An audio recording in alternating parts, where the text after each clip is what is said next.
Okay. So we definitely want to make sure that people. Nah. Hey y'all. Hey. We here. How y'all doing? Hello, StreamYardverse. We're so glad to have y'all here.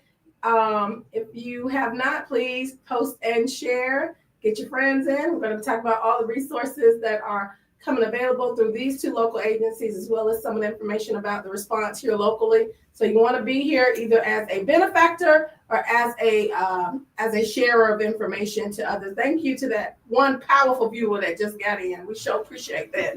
All right. We're going to be starting the show here shortly.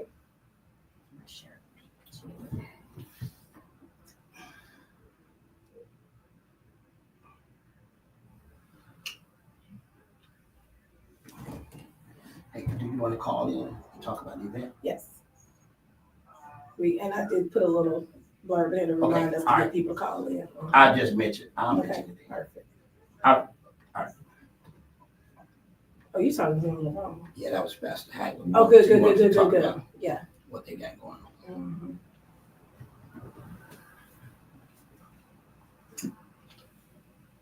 Hey, go ahead on and tag and share. Let's get everybody in because today, you know what happens. It's informative, it's inspiring, and it's inspirational right here.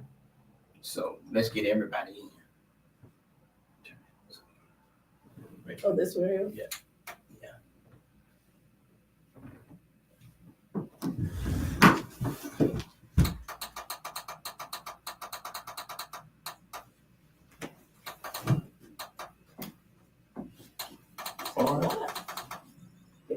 I guess let's just hit it. Yeah, I want to do that. Okay, fine. Okay, that'd be great. So we'll know when we're ready. Can you hit it in? Mm-hmm. Here you go. Okay. That's good. As long as we hit the cue.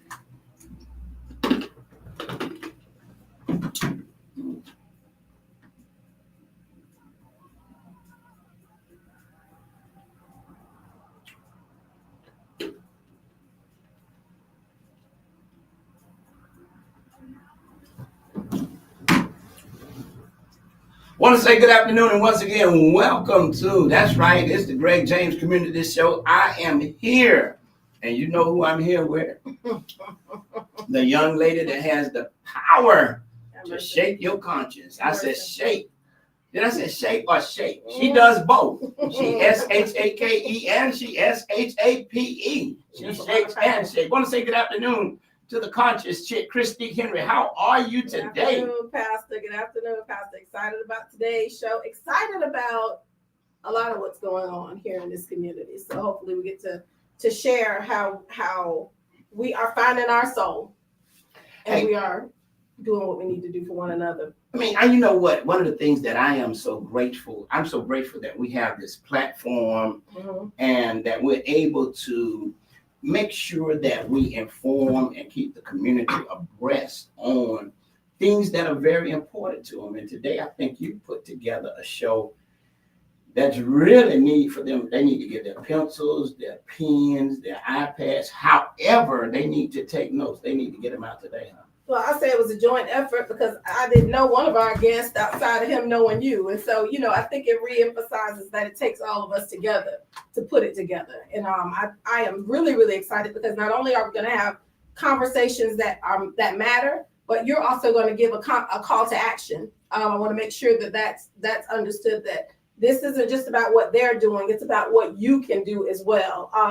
We talked a lot earlier in this year, with all of the moving and shaking happening on the federal front, what would happen, right? Absolutely. If resources like SNAP, if resources like housing were no longer funded by the federal government, right? And so now we're in this shutdown and we are looking almost prophetically at what we discussed earlier this year about the what ifs. And the thing about it is, the what ifs always gives us advance notices on the importance of being ready so that you won't have to get ready. And last week, Pastor Stanley Walker, along with Bishop Lamar Simmons and myself And we were just talking about community unity. We was talking about how important the body of Christ, the church, is to our local communities, and how those voices were leading those faith organizations mean so much. And one of the things that happened out of that, certainly we applaud the Urban League for what they have already started when it comes to Head Start and helping to bridge some of the financial gaps.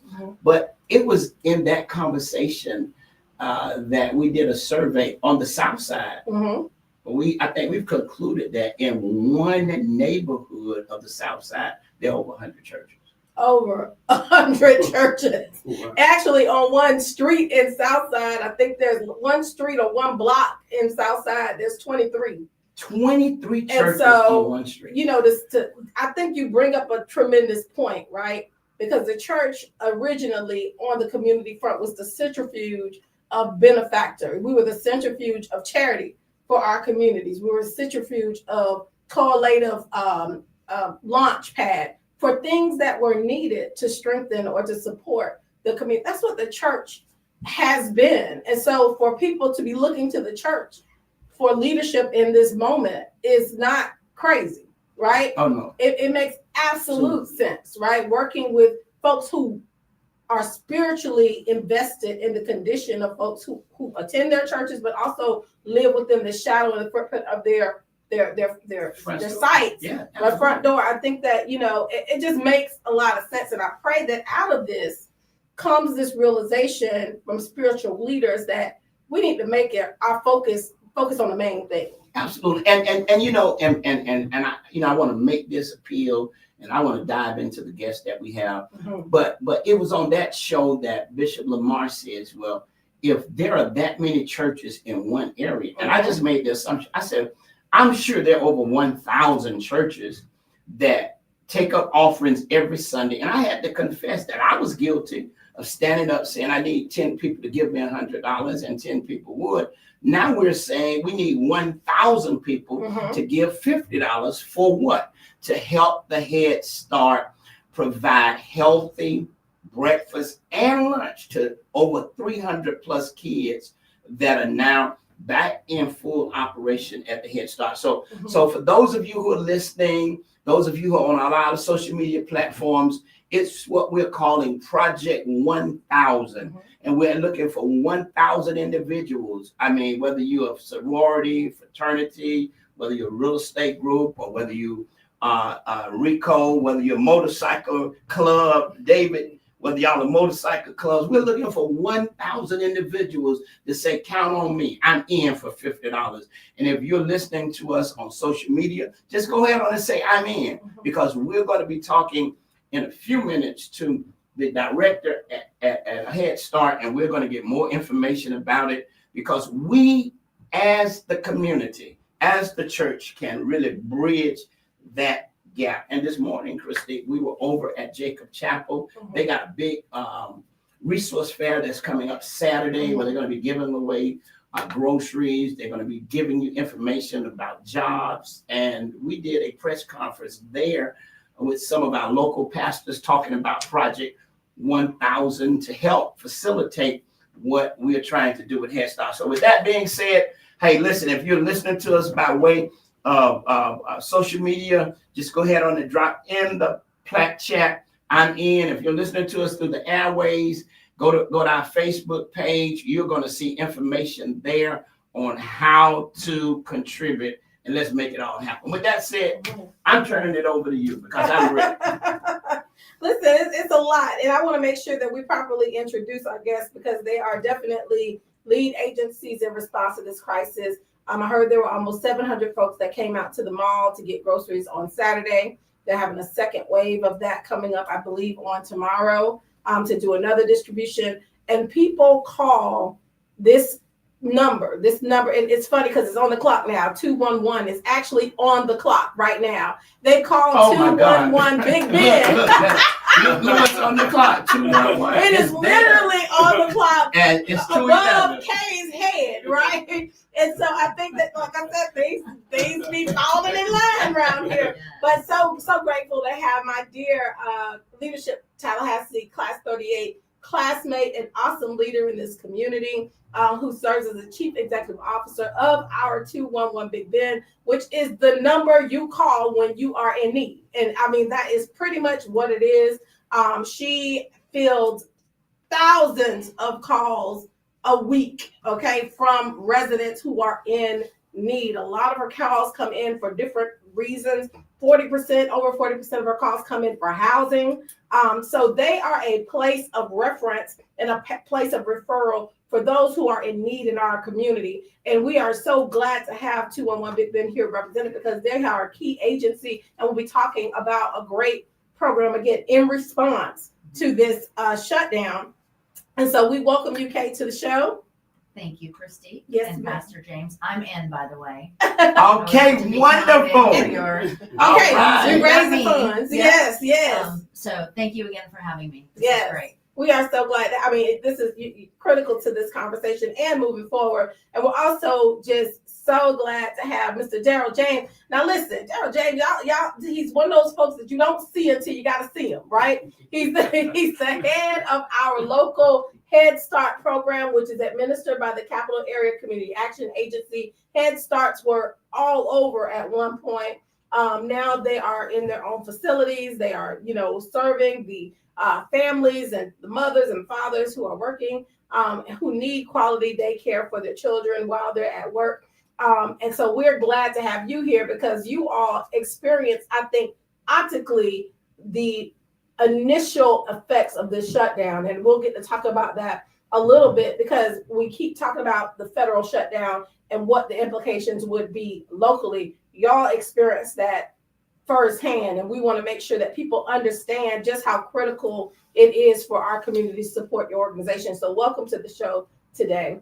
Thank you so much. Hello, Miss Christy and Christy. Did I say it correctly? It's Christy, but that's all right. I answered the Okay, and Pastor James. Yeah. Thank you for having us here today. Excited. all the elders in the community call me Christy. So I have to, they all call me, my name been Christy all my life, but they call me Christy and I respond. So I'm good.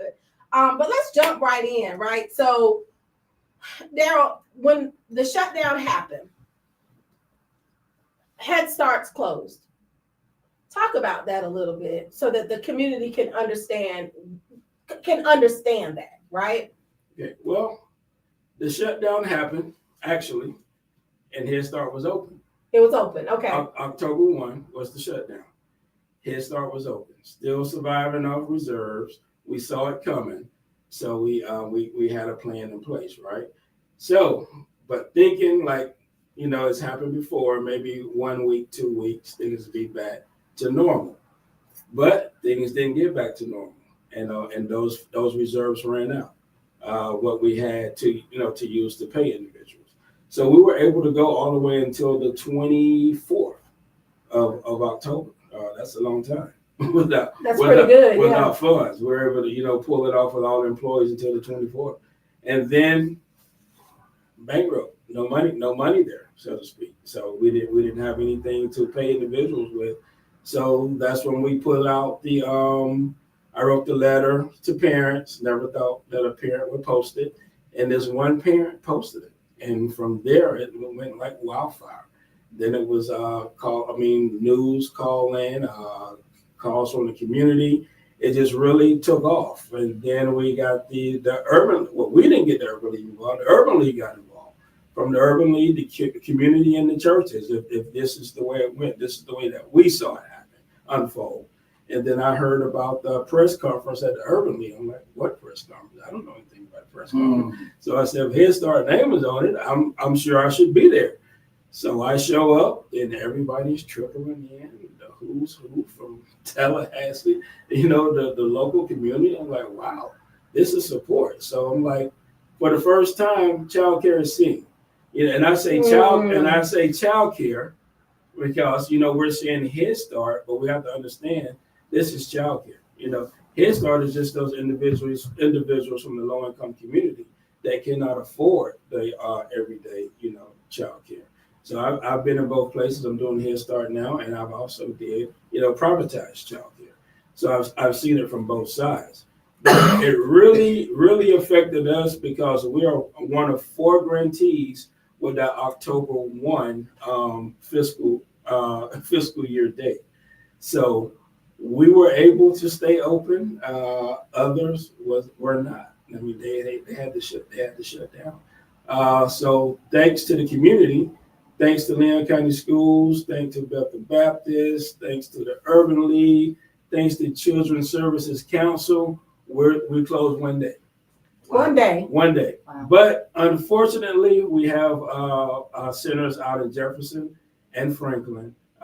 Those funds can't be used out there. Right. We're still working hard. So if you know anybody in those communities that can help us, let me know so we can tap into them. But we're still working hard to try to find a way to get those sites open as well. So let me frame this, Yeah, okay? yeah, I think that this is so important to hear, right? You were shut down for one day in Leon County. One day. The community infrastructure came together and said, you got to open back up. These working families cannot afford to have their children not be looked after while they go to work. You were shut down one day.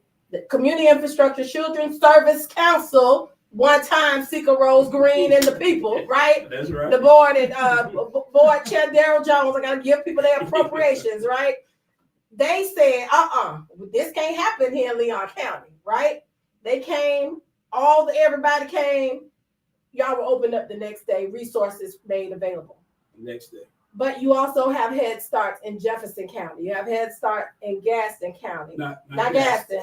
Jefferson and Franklin. Jefferson and Franklin County. Make sure you correct me now, because this is new to me too. We have. Franklin County and Jefferson County. Mm-hmm. Those have not opened back up yet because the community infrastructure has not responded to the need on the level of Leon County. Can you talk about that a little bit? And we're gonna bring it over. Can you talk about that a little bit? Both of those, what we call them rural, they are rural Right. communities. The resources is not as great. Now, we have tried to tap into Jefferson County. We have reached the superintendent over there. They used to be the superintendent over in Leon County. We have reached out to him. He's trying to figure out some resources over there to bring the kids to school, bring them to their school, or because the funding is just not there to do what was done in Leon County. Now, you may not know of this, but this guy that used, I forget, it was TNT, whatever, Ted Turner, but he's president of his company or whatever is present over in Jefferson. Mm-hmm. So I have reached some individuals with some contacts, and we will be, me and an individual from our board will be reaching out to see if we can rally some help there. But in Franklin, but still no promises. Still no promises there. But in Franklin, we've spoke to the superintendent of schools over there. Same thing. They have very limited resources. They're struggling themselves. So it's hard to get anything from their community. Let me ask this, and then we can move a little further. But over in Jefferson, about how many families are you serving? 37. 37. And how many kids? 37 kids. And in Franklin? In Franklin, 19. Okay, so let's do this. For those of you who are listening, and our reach is far, probably 10 or 12,000 of you are on now. For those of you who are listening to the broadcast, and perhaps you're not in Jefferson or you're not in Franklin, but you'd like to spearhead the initiative to help get those sites open and get what is necessary to try to keep them. If you're interested, I want you to reach out to me, reach out to Christy, and say, hey, I'm willing to help sponsor the leading initiative to help those two sites. This is why we're here day in and day out. So we want to know before the day is over, somebody from those areas to make it known to us that you want to lead the charge. I think we'll go from there. Pastor, it also speaks to the culture, right? The culture of Leon County and the recognition of the vast depth of this issue in a way where they would immediately respond. And then, as you say, the difference in rural communities sometimes isn't necessarily 100% about the cash. Sometimes it's just about the perspective, right? Is this a priority? Is this something, and so it does speak politically, right, to what's happening. And I want to kind of go to Kay. Kay, Big Bend, 211 Big Bend is regional. Correct. And you get calls. Oh, and name the 8 counties that you cover. We covered Gadsden, Franklin, Wakulla, Leon, Jefferson, Madison, and Taylor County. Speak, and maybe you can go further, as Mr. James articulated, into the difference between where we are in Leon County and what you, from your call-in center perspective, experience from other counties as it relates to needs being called in or things being requested in terms of referral. Yeah, in terms of referral for the rural counties, Daryl's right. There is a gap in resources for those counties. It does make it difficult, especially in emergencies or disasters, and this is definitely an emergency. There is a gap in, childcare and a gap in certain resources for families for sure in those counties. And things like Corey Simon did with the Rural Renaissance and things like that hopefully will help move forward, initiatives to counties to help with them able to get what they need instead of having to come to Leon County or go without. So speak to, Wow. and not trying to be messy. I'm gonna grab my collar because I'm not trying to be messy. I want to say before God, I'm not trying to be messy. And my good brother Corey Simon, he just has done tremendous work in trying to raise the visibility and raise the necessity of ensuring that rural systems have what they need to serve their residents. But what role does the state play in filling the gaps that we are obviously experiencing based upon this exhibit of shutdown, this long-term shutdown? And you cannot answer it. Your silence will be an answer, right? But not being messy. I will say, I'm on the board of the Early Learning Coalition, and Liz has tried, but there's certain things that she could do with her funds coming from, and I believe she does get state funds. So there has been a push there. There has been a try there. She was one of the first ones I reached out to try to work with, but she can't do what she could do if she had the full authority. I'll put it that way. Right. So it's certain things she can do and certain things she can't do. And she does represent all of the counties that we're in, but I believe if it were her call, then something would have been done. Because she was one of the initial ones to reach out and to be on the phone with and to brainstorm and to really try to work with us to try to make something happen. I think because we're having this conversation today and there's so many people who are tuned in, I think that this is definitely going to move our needle. And I think this is going to definitely give us an opportunity to follow up on a state level to see what can be done, because there's so many people who are tuned in today to this broadcast and they're probably wondering how can or what can be done to help facilitate and fill the gap. So not being messy. Not being messy, but Kay, I would like your thoughts on that. Don't get yourself. I'm not trying to get nobody in trouble. I would just say, too much is given, much is expected. Okay, that's a good response. And I do think, and Daryl's right, state funds are very restrictive. Mm-hmm. Yeah. And if it were up to me, I would, be able to go in those counties and do what my ideas are. But, you just, it's just not something. And also, nonprofits aren't flush with cash. Right. They never have been. Mm-hmm. And they're certainly not now. Mm-hmm. We've had to tighten our belts already before all of this happened. Although people think we're flush with cash. But I think But we've had to tighten up the last couple of years because things have really come down in our budgets, and we've had to get tighter. And then when things like this happen, it really kind of hits you harder because you have less staff. But like for us, we have less staff, but we have just as much work, and we have higher call volume. Mm-hmm. We have more people calling that are in mental health crisis. Why is that? Well, it's because they can't feed their kids. They don't have rental assistance or utility assistance. And now what are they supposed to do? I think we got to go back to what Daryl said earlier. The shutdowns of old have been brief. Very brief. This is like the never-ending shutdown, right? It's an emphasis that is. Hit the record today, the longest now. Yeah, It's, yeah. I was 36 wondering, days. so it Since is what, now over 10 the years longest ago? shutdown, Longest shutdown. right? But I want to say this because I think that we're on a faith radio station and we've got a faith that supersedes what we see. I think this is a moment for communities. We see the shutdown, but let's shut that out and let's see how we as a community. And I'm sure today that many of our listeners did not know about 211 and the work that they do.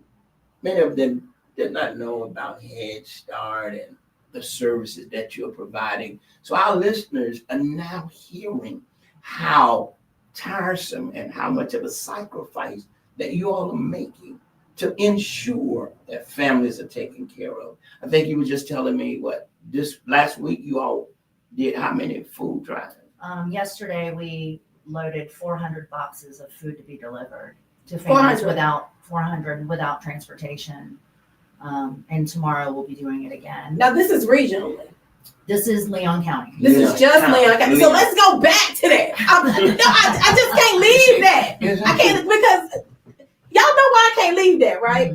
Because it's okay for us to be in Leon County flush with resources, flush with capability. But our neighbors and our cousins and our aunties and our grandmas are in Franklin, are in Gaston, are in Jefferson, are in Bay, are in all these counties surrounding us who don't have this infrastructure, which is why, though I believe in the sovereignty of the Almighty God and I know that He provides, I ask the question. This is a test. What is the role of state government in this space? I feel the freedom to ask this question today, because if we have families who can't work in Jefferson counties because their children don't have daycare, and bless the ones that have grandma, right? Who can take care of them while they go, or bless the community that's coming together to take care of the kids, if that's what's happening. I think for our representatives in government, state government for certain, because we can't federal, the government that's in the shadow, we're living in the shadow of its stature of its building. What is the role that it would play? And I feel the barrier. I feel it now, but I think that now is a time, and Allison Ted and folks like that, they've been on the streets forever. They have been sounding alarm forever. But I think it's time for us to be more unified. And I think back to the disasters when we had the hurricanes and the things that happened. The state was on the streets. I had never seen the state government on the streets like that. And I'm trying to figure it out,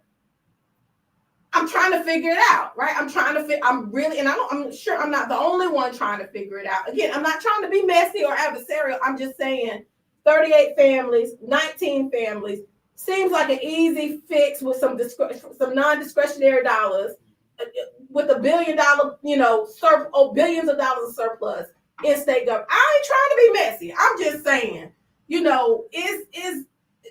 what is it? What is the response? Right. How many other Franklin counties are there in Florida? Ma'am.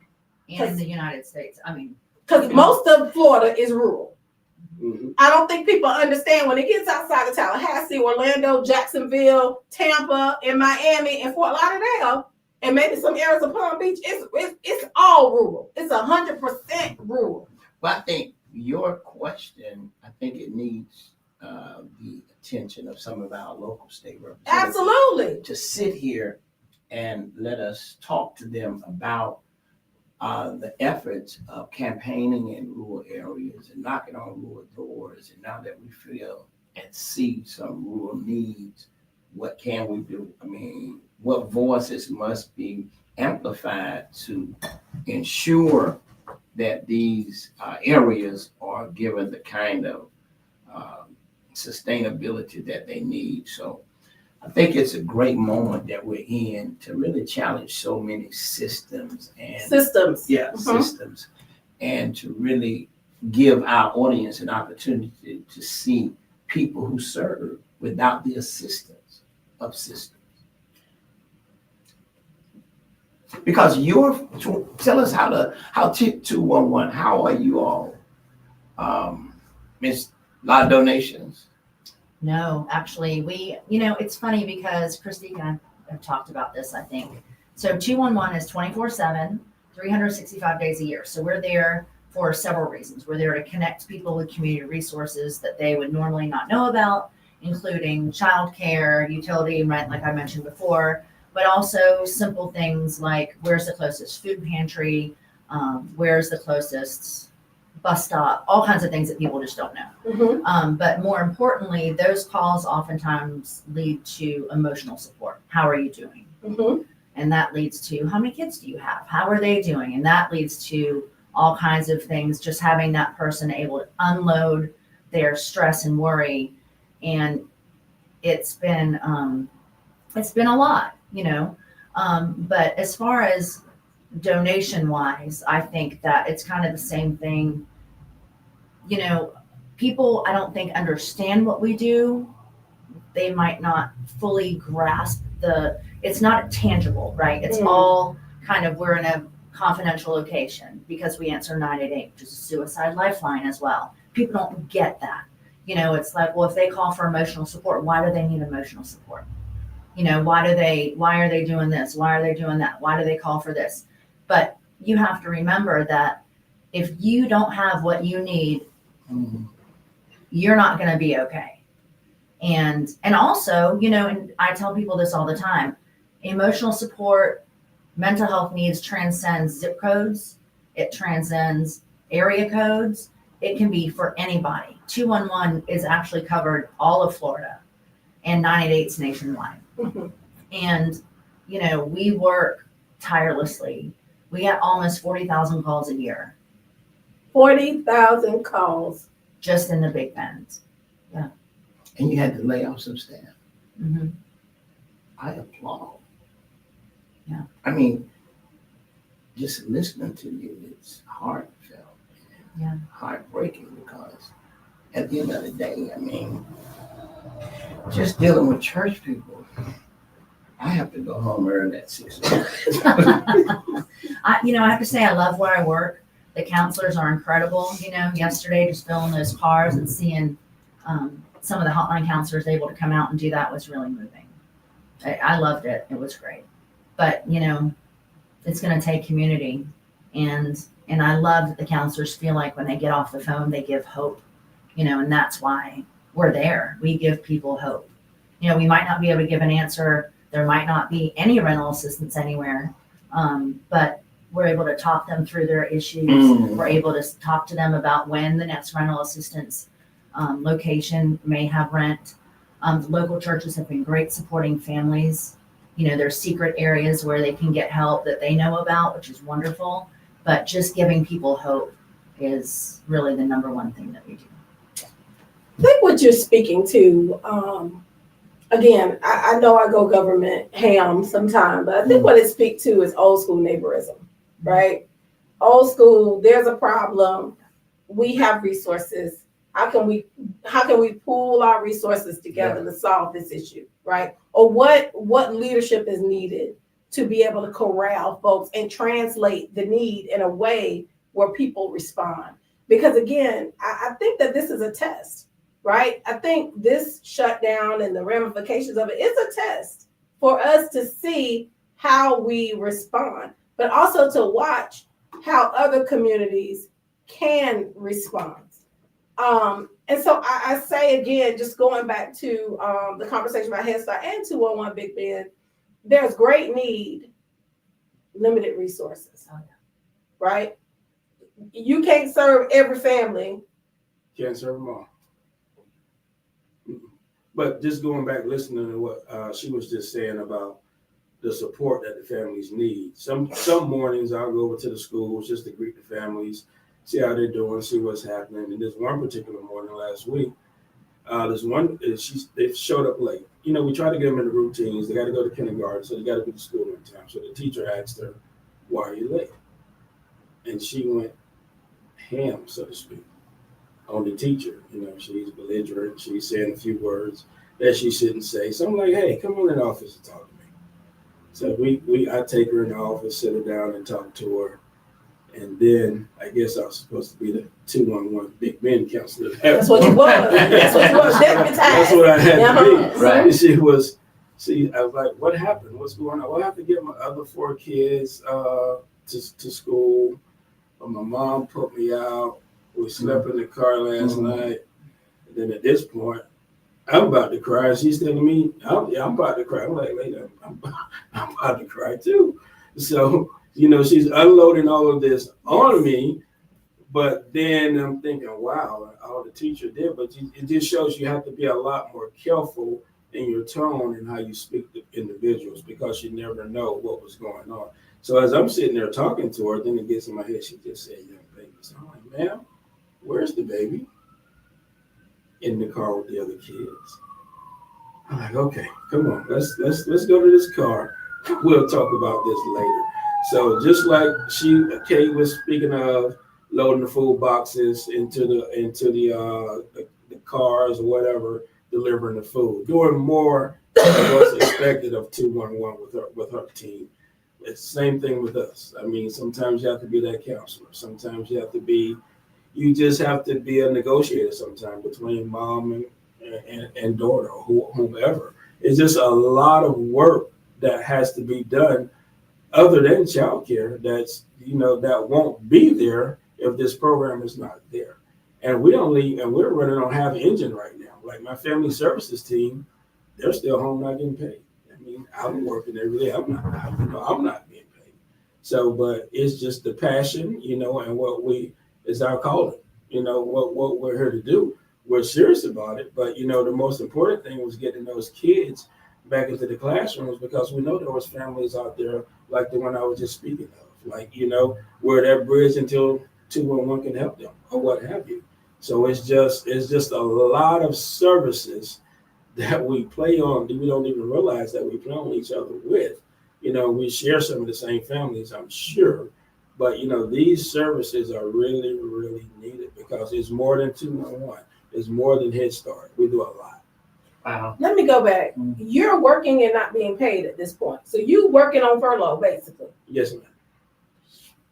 Well, I think this conversation to our community is one that really should make you embrace the people who serve in the various areas of service when it comes to our families. To sit here and listen to Kay and listen to Daryl, and had it not been for you leaving out of church? I'll be back. Oh, she has gotten a little emotional, y'all. You know how she. Yeah, we got to keep church going. It happened. But to sit here and to hear you all, and to hear the kind of passion that's in your voice, and to hear the kind of service that you are giving, it says something to our community. One, we must continually pray for those who are leading these service-driven organizations. And two, we got to give support. We got to give support. If it's nothing more than, $5. I mean, if we got a membership support for 211 and a membership support for Head Start, and y'all know I'm big on numbers. If just 500 people are giving $5. I mean, it's not a whole lot, but it's a whole lot for them to have a fund available to do something for a needed family that they encounter that's outside of what they're doing. So I really want to applaud you all, and I really want to thank you all for all that you're doing, because I'm learning so much about the two programs within the last week since the shutdown and since Christique shared with me, Kay, about 211. I want to ask you this, though, because I think this is so important when we look at our communities. What is the biggest appeal that you can make today to all of those who are listening to this broadcast when it comes to 211?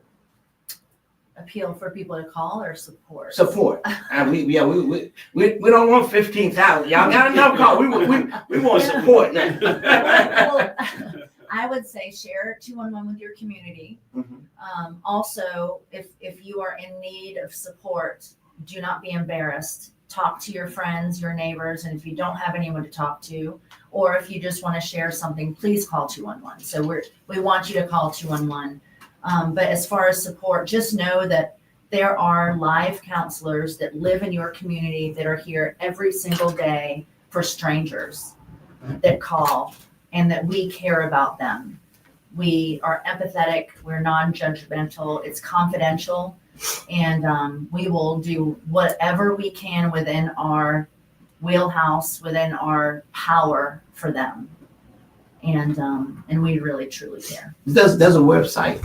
Yes, it's. Tell them how to go find more information about 211. Sure, we have lots of programs too that they can learn about. It is 211bigbend.org.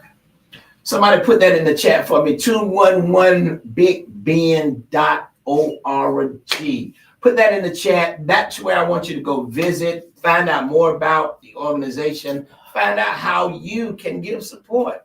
211bigbend.org. Put it in the chat for me, somebody, please. Darryl, let's talk about this because the shutdown has no doubt put you in a place to whereby I know you're busy with all of the sites, but now you're more engaged in the community, telling the story of Big Bend, advocating for not only your staff, but for the families. How has this been for you? Earlier, you stated that, hey, you found out, hey, they're out getting some financial support, and we're hearing about it. That was great. What has this done for you? Very eye-opening. I haven't been in this position is new. I've been in it now, not even a year. Wow. But I've been learning on the curve. But I've been with it for a while. Been doing the work for a minute, so it's not new to me. But just the position and having to lead is new. But it's been really eye-opening being one of the first to shut down. We've got attention from a lot of media, New York Times, NPR, MSNBC, you name it. We've taken the calls in some form, and of course the local stations. But it's huge, right? Because it's Head Start. Right. It's child care. So now it's huge, but it has really been eye-opening to us, and I think it has given the parents that we do serve something that they really have taken, that they may have taken for granted, not all of them. Now I think they see how serious it is, to prepare their children for school, to get them school ready, to make sure that they're, and I like to say that we're child care on steroids, because not only are we teaching them in the classroom, we're making sure that they get immunizations, physicals, hearing screenings, speech, there are all kind of therapies if they need it. We do a lot more, of course, with the federal dollars that we're not getting right now, but we make those stretch and we do a lot more for the child and the family. But the best way to describe and to answer your question is just really been eye-opening, and the community support has been great. And I just hope that this don't only bring an eye to Head Start, but to child care, because there's a lot of other children out there that's not involved with Head Start, that some of them are still in the same situations. Their parents work for their federal employees too, and now they have had to be taken away from those child care facilities because mom and dad can no longer afford to pay for it. So it's again, it's bigger than Head Start. It's happening in other places too. Wow. It's heavy. It's very heavy. It's very heavy, and it's heavy because it feels as if we are not ready for what could happen if this does not turn around in a meaningful way. It's heavy because I think the mindset of folks, as it relates to charitable organizations funded by federal government, seems to that seems to be on trial. The necessity of that seems to be on trial in the national conversation, right? It's heavy because we, by great design, are in a community that can respond, but we're surrounded by communities who can, right? And so it's heavy. It's very, very heavy. And I want to restate earlier. This brother shared that he's not been paid. He's been functioning in this position of responsibility under this federal funding or federal investment, and the money's not there, but he has not stopped working.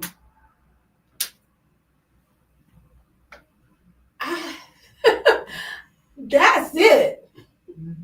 That's what we forget. That right now, because a lot of people have stopped working, right? And they may have had to stop working, right? In DoorDash or do whatever else they had to do, right? But you're still working, you're still serving your position and purpose for these families, and you're still working with entities and organizations, and you're still moving forward the mission without being paid. Man, I listen, if there was anything else on this show that I have heard today, I know that there's hope. Oh, absolutely. I know that there's hope because there's still people out there like this. And I want to bring a call to action. My dear friend Kay, who balls every year underfunded, right? There's so many underfunded powerhouse agencies here in this region, and so much need.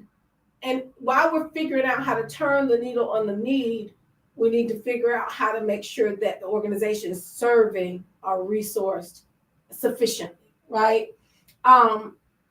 We've given a call to action to the community about 211 Big Bend. Daryl, can you talk about what it costs to operate a Head Start in this community? One Head Start with us being, we serve 378 families in the 3 counties. Monthly, it's costing us $365,000 a month to fund the organization. So our grant that we write for every year is right at about $4 million. So every month the funds that we will require is right at about, I'll go just round it off, say about $370,000 to fund it a month. So that was published, so you can only imagine that, which we're grateful for, the $300,000 that we got from Children's Services Council. Yes. Only pushes a few. That was able to get us the teachers and the teacher assistants and a couple of more educational leaders back in the classroom. But as I said before, there's many of us that walk in the main office every day that's not being paid. And just in my staff meeting this morning, I had started off with a thank you. I mean, thank you guys for still being here. There's still things that that have to be done, and you guys are still coming here. I mean, I have people driving from Quincy. I have people driving from Bainbridge, Georgia. So how many? It's not how many in the staff office with you? Over 10? Over 10, yes. Maybe 15? Yes. It's about 20 of us. 20? It's about 20. Listen, this is what I need to do right now. I need to do this right now. I mean, it's not a lot that I'm getting ready to ask of 20 people who are tuned in to the broadcast. It's not a lot at all. But I need you to find me a $50 or $100 gift card so that we can put together, whether it's for gas, whether it's for food, whatever it is. I need about 20 people to say, Pastor, this is what we call the kind act today. This is a kind act. So I need 20 people that I can count on that by Friday we can go see Mr. James and put 20 gift cards in his hands just to say to those dedicated staff members that, hey, little gas, little lunch, whatever the case might be. So if you're part of that 20, just go ahead on and inbox me, go ahead on and put it in. I'm in, and we're going to make all of this happen. I mean, at the end of the day, and this is what was in my spirit this morning Mhm. as I was at the Tallahassee Museum with my son in his class, it really is about the kids. Mhm. It really is about the kids. And you can tell the folk that understand that. Because those are the folks on furlough working for free. Those are the folks who are activating themselves to be able to create some type of sustainability for these families. Because I think, speaking to his earlier point, there are families in his staff that don't have. Right. And And that's key. they're working out of what they don't have to serve those who don't have. Y'all, listen, if y'all thought America was in the tank, baby, let me tell you something. There is hope here. There is hope. I'm telling you, there is hope here. And I reiterate, I will personally make sure my company puts together a nice basket for 2 of your staff members Okay, I just by got. Friday. Appreciate it. I just got. Want to thank Marcus Manning for All right, saying Marcus. count him in. Want to thank Rico Dixon. Okay. Dixon Courier said count him in. Yes. So we are 4 down, and 4 we're down. looking for 16 more. 16 more And people we're to going to step up. make a presentation on Friday to Head Start. I know. I want to go. I want to ask Kay something because Kay, I feel like to do what you're doing. How did you get in that space? I mean, it takes a lot of passion. And she gets a lot of problems. I don't know that y'all realize that 211 people call 211 when they drunk. They call 211 when they people call 211. They be calling. So they know 211 like 911. They need because they can't afford a mental health counselor. This is their this. How did you get in this space? I mean, Well, long story short, let's see. I've always had a passion for nonprofit work and always have been involved in the nonprofit space. Mhm. And I had a wonderful opportunity. Funny thing is, I met my boss at the time through Leadership Tallahassee, and she said that I think you would be great for this role, and you need to apply. And I thought, no, that seems like, I don't know if I'm ready for it yet. And a couple months later, I thought about it and said, you know what? I love 211. It's great. And I'll see if this is going to work out. And sure enough, I had an interview with Randy Nicholas, who, started 211 basically here in the Big Bend region. And I have been there for a little over 4 years. And I've been the CEO for almost a year. And wow. I love it. I really do. It's stressful. I mean, people call for all sorts of reasons. And I hope they keep calling because we will be there for every caller, whether they are having difficulties or if they're just calling for attention. Mm-hmm. Some people are real lonely and it's getting lonelier. People need to maybe open the door and go outside today if they haven't. Yeah. If you've been thinking about a friend that you haven't seen in a while, shoot them a text, Man. reach out to them, Really. pray for them, Mm. but we're there and I love it. Wow. It's so amazing that we are here today on the show, and Daryl has been in his position less than a year. You've been in yours less than a year and faced with one of a major crisis. Mm. But you're handling the challenge to keep serving. So we really want to applaud you all. Thank that. you. I think also Thank you the so way much. that I think it's a mindset thing, don't you think? Yeah, a great I think that- mindset. Then. Yeah, I think that you have to have a mindset when you go into it, and have a good team around you, have good family support, have good friends Yes. that listen and understand. I think that is a huge part of it as well. Because without that, then it makes it much more difficult. Wow. I think it's important also to understand that these organizations, because Kay, you're able to deliver with DoorDash in Leon County, but your other counties, you're just as vested in those counties, and so to not have resources to serve those families who are yet calling. Right. For And the grocery resources. stores have closed to a degree too. So there's a whole, I know Monique with Second Harvest is addressing some of that as well. Okay, yeah, right. They have right. distribution sites, thank goodness. Thank goodness. Mhm. Thank goodness. And yeah, it's been a huge catastrophe. It's a catastrophe. Yeah, too long. Capital Area Community Action Agency helps people pay their light bills, helps people get personally self-sufficient, helps people with rent, helps people with all kind of things. Weatherization of homes. And those are mostly federal programs. Yes. And now they're on. No. Okay, now what's on pause? Head Start is the only thing on pause. Head Start is the only thing on pause. Right now, okay. Head Start is the only thing on pause. Okay. And what does that mean exactly? That means that we're basically on pause until, I'll call it mute right now because Children's Services Council came through. The community came through for us. That's right. So, but that means that we're not able to draw down any federal dollars at the moment because of the shutdown. So we cannot draw down any federal dollars. So over 90% of your funding comes from federal sources, whereas some of the 99%. Okay, thank you. That's a bad 9%, right? Yes. And so, but other programs may not be as wholly dependent on federal resourcing. They are, but they have that fiscal date of some people who hadn't shut down now of July 1. Okay. So it's not affecting them right now. So right now it's only affecting people with fiscal dates that started October 1. Now we moved into November 1, and it'll just keep tripping.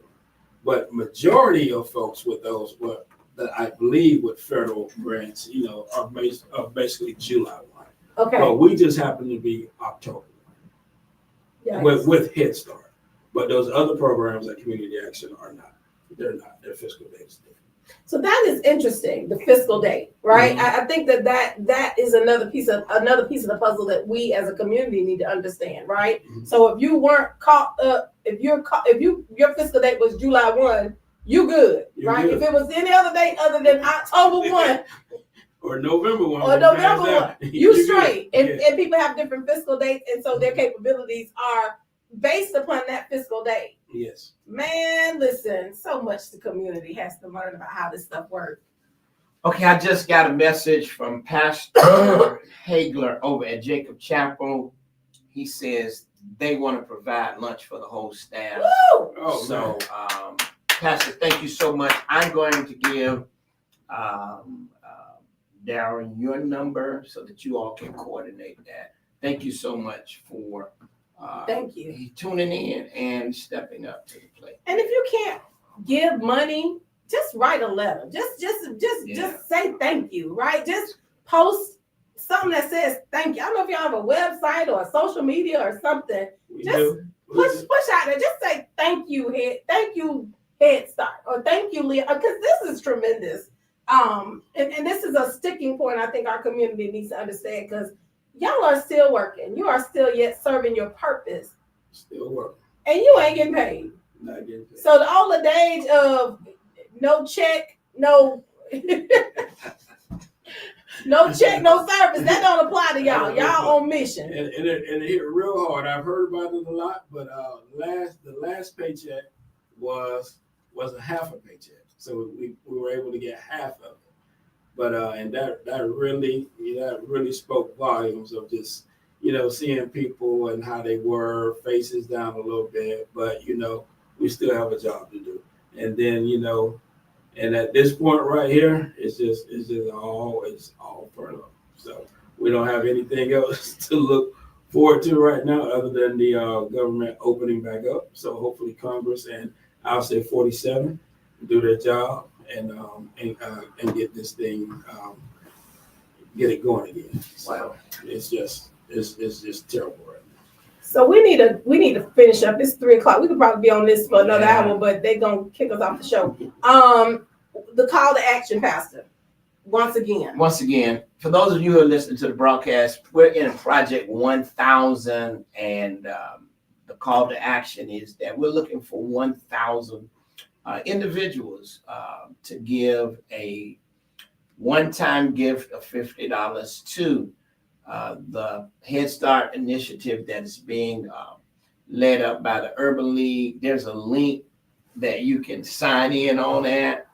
And certainly if by chance you want to write checks, you can go by, drop it off at the Urban League and let them know that it's a part of what we're doing as a effort to bridge this financial gap that they're facing. And certainly want to thank Kate.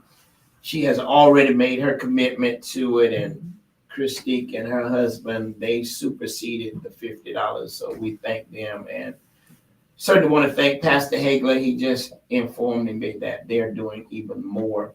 So, hey, that's what it's all about. Those of you who are on Facebook, thank you so much.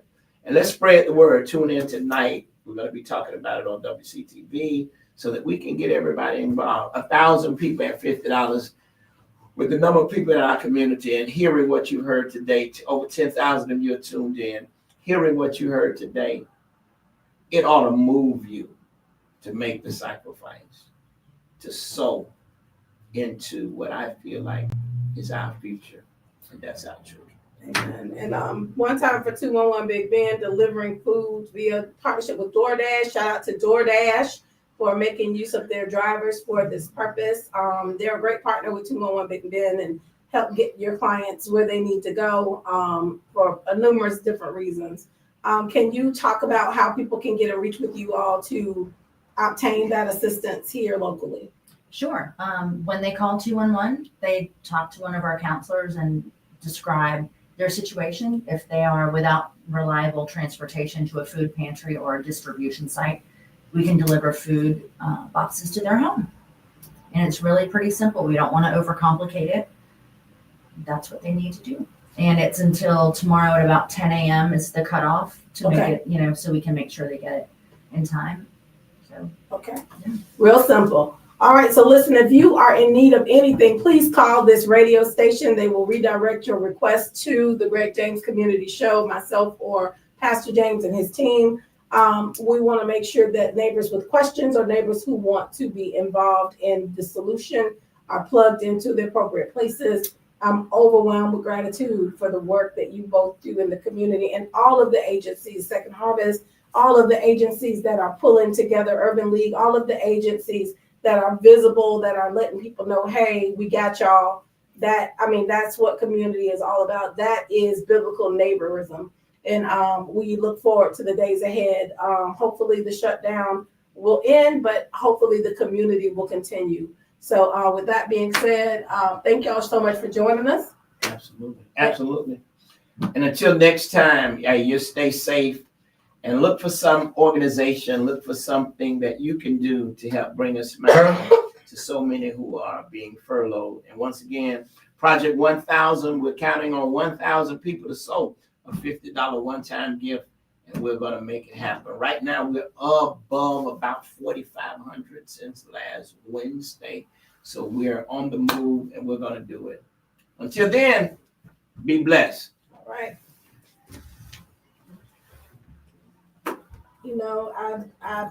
I wish I had $1 million. It would be split between